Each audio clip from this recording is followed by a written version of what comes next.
बारे में अभी 2-4 दिन से यही चल रहा है कि ड्रग्स दिया जाता था। मेरा टाइम पे तो ऐसे कुछ नहीं था, कोई ड्रग्स, कोई दवा, कोई ऐसे चीज़ नहीं थी, कोई ऐसे प्रॉब्लम नहीं थी उनको, कोई सीन नहीं था, ऐसे बैड सीन कभी उनके सामने आया नहीं था। सब उस टाइम अच्छा खासा ही चल रहा था, बहुत अच्छा चल रहा था। और ऐसे कोई ड्रग्स के बारे में कभी तो मैं सुना ही नहीं। जो भी देख रहा हूँ अभी, जो नाम भी देख रहा हूँ मैं, क्योंकि अगर उनके पास रहता, वो यूज़ करते तो एटलीस्ट मुझे पता रहता था वो चीज़, लेकिन मुझे तो नहीं पता और कभी हुआ नहीं। क्योंकि ये अभी उनके फादर ने, मैं सुना है न्यूज़ पे कि बोल रहे थे कि इनको ज़बरदस्ती किया गया है उनके साथ। सो ये भी नहीं बोल सकते कि ज़बरदस्ती किया गया है या नहीं, कि जो सुन रहा हूँ वो बोल पा रहा हूँ कि अनदेखा है वो।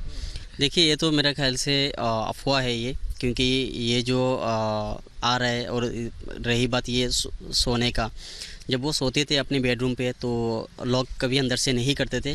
बल्कि मैं जो बिल्डिंग में था, कैप्री हाइट बिल्डिंग, तो उसमें दो फ्लैट थे, जो 15 और 16। तो 15 में पूरा स्टाफ रहते थे और 16 में सर रहते थे, वो मैं रहता था। और कभी कभी भी उनका बेडरूम पे भी वो बुलाते थे, तो हम लोग सो जाते थे जाके। तो उनको क्या था कि अगर वो लॉक करेंगे तो शूटिंग का टाइम रहता है, कॉल टाइम रहता है, तो उनको उठाना पड़ता है। अगर वो लॉक कर दिया तो नहीं उठा पाएंगे, तो कभी लॉक नहीं करते थे। हम लोग को सुबह जाके उठाना पड़ता था उनको शूट के लिए। तो कभी ऐसे, और अभी जो भी एलिगेशन में सुनने को आ रहा है, जो सुन रहा हूँ, वो तो मेरा ख्याल से सही नहीं है। क्योंकि मेरा टाइम ऐसे कुछ था नहीं और ऐसे कुछ प्रॉब्लम था नहीं, क्योंकि उस टाइम नहीं था। और 1-1.5 साल में मतलब ऐसे क्या आ गया कि इतना कुछ उन्होंने कर लिया। क्या नहीं था उनके पास? सब कुछ था उनके पास, फैमिली थी उनके पास। जो फैमिली के बारे में बात हो रही है, मेरा टाइम तो फैमिली, जैसे प्रियंका दी है, दिल्ली में रहती है, और वो आती थी तो सर खुश रहते थे।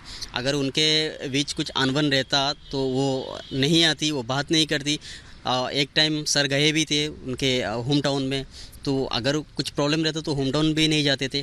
तो उस टाइम तो ऐसे कुछ प्रॉब्लम नहीं थी। अगर उनका फैमिली से कोई दिक्कत होती तो वो काम नहीं कर पाते थे अच्छे से, लेकिन वो बहुत अच्छे से काम कर रहे थे, ताकि वो उनका फैमिली सपोर्ट था, इसके वजह से वो कर पाए। और इतना स्ट्रगल अकेला बंदा इतना ऊपर नहीं जा सकता है। 1-1.5 साल में ऐसे सुनने में आ रहा है कि इतना हो गया, ये हो गया, क्योंकि इतना दिन से तो सुना नहीं। जब तक वो दुनिया में तो कभी ऐसे सुना नहीं कि ऐसे हो गया, फैमिली से अनबन हो रही है, कुछ प्रॉब्लम हो रही है। ये आज नहीं है वो हमारे बीच, ये सब सुनने को मिल रहा है कि अनबन था, कुछ था। अगर अनबन था तो वो बहन ही क्यों लड़ रही है उनके लिए? जहाँ तक मैं जानता हूँ, बहुत सारा ट्रैवल किया उनके साथ, बहुत ट्रैवल की मैं।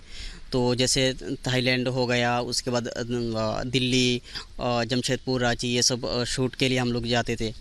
तो अगर इनको ये सब डर था तो वो फ्लाइट पे चढ़ते ही नहीं थे। अगर आउटडोर शूट रहती तो वो बाई रोड ही जाते थे, 2-4 दिन लगा देते। हाइट से डर क्यों लगेगा उनको? वो खुद एक पायलट है, एक अपने इंस्टा पे दिखा रहेगा कि वो खुद उड़ा रहे थे एक। तो उनको अगर डर लगता तो वो बैठते नहीं थे उसमें।